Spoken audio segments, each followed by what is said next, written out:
बिस्मिल्लाहिर्रहमानिर्रहीम। अस्सलाम वालेकुम डियर स्टूडेंट्स। पेज जी के अकेडमी के यूट्यूब चैनल के साथ तमाम स्टूडेंट को मेरी तरफ से सलाम हो गया। जी जनाब, मैंने आपको बताया था कि जॉब जो है इंशाल्लाह बहुत जल्द आ रही हैं, काफ़ी सारी, और इंशाल्लाह आती रहेंगी। तो ये जनाब एनटीएस की वेबसाइट के ऊपर आप जाएँ तो यहाँ पे बहुत अच्छी जॉब गवर्नमेंट ऑफ पंजाब के हस्पतालों में आई हुई हैं। इस वीडियो को लाइक कर लें, चैनल के ऊपर नहीं तो चैनल को सब्सक्राइब कर लें। ये हमारे पास है career opportunities at teaching hospital institution under second scheme SHE and MU department. ये जो पाकिस्तान के अंदर पंजाब के अंदर जो हॉस्पिटल हैं, एक हमारे वो हॉस्पिटल हैं जो हेल्थ के हैं, एक वो हैं जो टीचिंग हैं। लाइक दैट, जिस तरह जहाँ पे लोग जो है एमबीबीएस डॉक्टर बनते हैं, तो वहाँ पे ये जॉब है और ये जॉब कंट्रैक्ट बेस पर है, बट ये वाली नौकरियाँ बाद में परमानेंट हो जाएंगी। तो यहाँ पे देख लें हमारे सामने जनाब, ये एडवर्टाइजमेंट तो खैर मौजूद है, लेकिन admin officer, human resource, legal officer, IT या statistical officer, finance and budget officer, audit officer, recruitment officer, data entry operator, quality assurance officer, biomedical engineer, logistic officer, assistant admin officer. तो ये job है। इस आप इसके ऊपर आप click करेंगे तो आपके सामने जो है एक न्यू ऐड ओपन हो जाएगा। तो इसको आपने ओपन करना है कि कौन कौन सी ये जॉब, ये देख लें। और इन्होंने जो है बाकायदा तौर पे जो है वो भी बता दिया कि जनाब कहाँ कहाँ पे ये जॉब जो है मौजूद है और कितनी कितनी जॉब मौजूद है। अच्छा जी, यहाँ पे देखें अलाइड हॉस्पिटल के अंदर ये जॉब, नंबर ऑफ जॉब्स और ये तो पोस्ट कर रहे हैं। इसी तरह फैमिली हॉस्पिटल रावलपिंडी के अंदर, निश्तर हॉस्पिटल मुल्तान के अंदर, और इसी तरह children hospital the institute of the health Lahore, CHCM। अच्छा जी, Bahawal Victoria hospital Bahawalpur, DHQ teaching hospital Sahiwal, DHQ hospital Gujranwala, sir Gangaram hospital Lahore, Jinnah hospital Lahore, service hospital Lahore.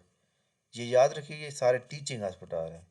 Lahore general hospital Lahore, Sheikh Zayed Rahim Yar Khan, Chaudhry Pervaiz institute of सी पैक यानी cardiology Multan, Punjab institute of cardiology Lahore, children hospital institute children CNMH Lahore Multan. अच्छा जी, DHQ hospital Faisalabad, teaching hospital Gujranwala, DG Khan. अच्छा जी, Benazir Bhutto hospital Rawalpindi, DHQ hospital Rawalpindi Faisalabad. तो ये तमाम जो हॉस्पिटल मेंशन किए गए हैं, याद रखिएगा, यहाँ पे आपके सामने यहाँ पे जॉब मौजूद है। ये Rawalpindi institute of cardiology Rawalpindi, Wazirabad institute of cardiology, Punjab institute of neuro science and Lahore. ये 25 हॉस्पिटल हैं और हर हॉस्पिटल के अंदर तमाम किस्म की जॉब, किसी में 2 असामी है, किसी में 3 है, हर पोस्ट की। एडमिन ऑफिसर लाइक दैट, जिस तरह ये Punjab institute of neuro science Lahore है तो एडमिन ऑफिसर की एक है, और ह्यूमन रिसोर्स लीगल की एक है, आईटी की एक है, फाइनेंस बजट की एक है। तो ये सारी मौजूद हैं। एलिजिबिलिटी क्राइटेरिया क्या होगा ये जनाब थोड़ा सा पढ़ लेते हैं हम लोग। एडमिन ऑफिसर के लिए वो कहते हैं मिनिमम क्वालिफिकेशन मास्टर डिग्री होनी चाहिए in economics, public administration, finance, MBA finance administration, या वो कहते हैं इक्विवेलेंट होनी चाहिए। इसके बाद वो ये कहना चाह रहा है कि जनाब आपके पास 2 साल का तजर्बा भी होना चाहिए काम करने का। इसके बाद ह्यूमन रिसोर्स के अंदर मिनिमम आपकी degree master degree economics, public administration finance, MBA finance, management finance administration या इक्विवेलेंट होनी चाहिए। ITF या स्टैटिस्टिकल ऑफिसर के लिए जनाब मास्टर डिग्री होनी चाहिए आपकी कम अज़ कम, और इन कंप्यूटर साइंस के अंदर होनी चाहिए या इक्विवेलेंट होनी चाहिए। फाइनेंस बजट के लिए मिनिमम क्वालिफिकेशन मास्टर होनी चाहिए फाइनेंस के अंदर, या MBA फाइनेंस होना चाहिए इक्विवेलेंट फ्रॉम रिकग्नाइज, और CA वाले भी चल जाएंगे। नेक्स्ट है हमारे सामने audit officer, minimum master degree in finance, MBA finance और equivalent from recognize university. Recruitment officer के लिए मिनिमम जनाब डिग्री चाहिए इन फाइनेंस, MBA फाइनेंस और equivalent from recognised university, okay हो गया। इसके बाद जनाब डाटा एंट्री ऑपरेटर के लिए मिनिमम जो है आपको मिनिमम क्वालिफिकेशन जो है वो चाहिए master degree in master degree in statics from recognised university.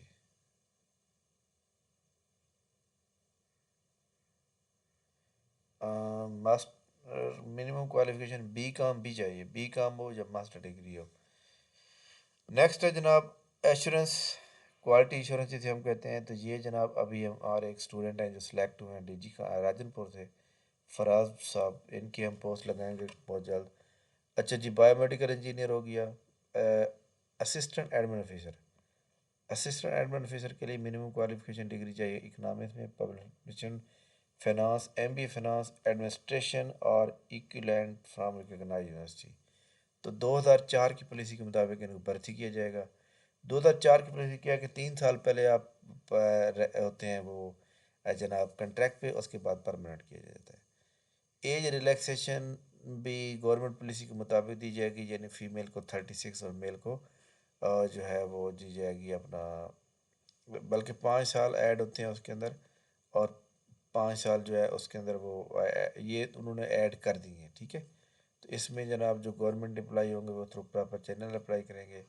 Apply करने का तरीकाकार क्या होगा कि आप एनटीएस की वेबसाइट पे जाएंगे, जैसे कि हमारी एनटीएस की वेबसाइट पे हम मौजूद भी हैं। तो एनटीएस की वेबसाइट के ऊपर जाने के बाद आपने ये देख लें, लाइक दैट मैं एडमिन ऑफिसर पे करना चाहता हूँ, तो मैं यहाँ पे जाऊँगा, अप्लाई ऑनलाइन करूँगा, और मैं क्या करूँगा, पहले अपना यहाँ पे अकाउंट क्रिएट करूँगा। अकाउंट क्रिएट करने का तरीकाकार क्या होगा कि मैं जनाब यहाँ पे साइन अप करूँगा, और साइन अप करने के लिए मैं पहले अपना name, last name, like that मैं कहता हूँ कि मेरा नाम जो है लाइक दैट जी अली है, अली। अच्छा जी, यहाँ पे उसने जो मतलब है कि वो मांगा है बे फॉर्म या आईडी कार्ड जो भी है यहाँ दे दिया। मोबाइल नंबर जो है लाइक दैट जी 03 से पूरा 425 32 का दे दिया। इसी तरह ये ईमेल एड्रेस है, ईमेल एड्रेस सॉरी, यहाँ पे जो नंबर दिया है उसके बाद आपके मोबाइल पे एक ओटीपी आएगा, यानी एक कोड आएगा। वो कोड जैसे ही आएगा आपको, तो आप उस कोड को यहाँ पे वेरीफाई करेंगे पहले, ठीक हो गया। तो वो कोड जनाब मुझे अभी मैं चेक कर रहा हूँ कि आया या नहीं आया। तो बहरहाल तरीक़ाकार जनाब यही होगा कि वो कोड जैसे ही आपको आएगा यहाँ पे, तो आपने कोड जो है ये 4 मिनट के अंदर आ जाएगा, थोड़ा सा आप वेट करेंगे कैसे आएगा। उसके बाद आपने क्या करना है, यहाँ पे ईमेल आईडी डालेंगे, पासवर्ड कोई भी क्रिएट करेंगे, एग्री रिटायरमेंट कंडीशन पे क्लिक करेंगे, तो आपके सामने जो है, लेकिन पहले ओटीपी जो है ना ये आपने इंटर करनी होगी, उसके बाद आगे फील्ड पे जाएंगे। ओटीपी के आने में थोड़ा सा टाइम भी लग सकता है। अगर ओटीपी आपको इस नंबर पे ना आए, एक सॉरी ये नंबर ही काम था जिसकी वजह से मुझे नहीं आया, 03 हाँ ये नंबर, हाँ ये नंबर काम था जिसकी वजह से मुझे नहीं आया, अब ये आ जाएगा। नंबर मिस्टेक से गलत ही कर दिया। ओटीपी जनाब आ गया है, ओटीपी है जनाब 7976 7976। चलें जी, अब ये देखें वेरीफाइड हो गया। अब मैं क्या करूँगा कि यहाँ पे मैं ईमेल आईडी डालूँगा, HUSNAIR@whww.com। इधर मैं पासवर्ड कोई भी लिख दूँ, मतलब क्योंकि ये मैंने क्रिएट करना है, तो मैं इधर कोई भी पासवर्ड अपनी मर्ज़ी के मुताबिक लिख सकता हूँ। अच्छा जी, 1 2 3 4 5 6 7। हाँ जी, मैं अब करूँगा इसको। अच्छा जी, वो कहते हैं रीसेंड ईमेल। अच्छा जी, जो मैंने यहाँ पे ईमेल आईडी डाला है, तो ईमेल आईडी के ऊपर भी मुझे एक ईमेल आएगा, वेरिफिकेशन कोड आएगा। जैसे वो मुझे वेरिफिकेशन कोड आएगा, तो उसके बाद जो है क्या होगा, एच उसके बाद जो है फिर मैं यहाँ पे कोड डालूँगा। कोड डालने के बाद जो है मैं यहाँ साइन अप पे क्लिक करूँगा, तो ये कोड जो है ना, आप अपना ईमेल आईडी चेक करेंगे, तो ईमेल आईडी के ऊपर जो है लिखा हुआ आएगा एनटीएस कोड। अब मुझे जो एनटीएस कोड आया है वो जनाब क्या है, वो आ गया जनाब 350 135 6147। अच्छा जी जनाब मैंने साइन अप किया। अच्छा जी, mobile number verified verified, okay जी। अब ये देख लें जनाब तमाम लोग कि ये मेरा जनाब वेरीफाइड हो गया सब कुछ। और यहाँ पे मैं अब क्या करूँगा कि इसको साइन इन करूँगा, और साइन इन करने के लिए मैं यहाँ पे जाऊँगा।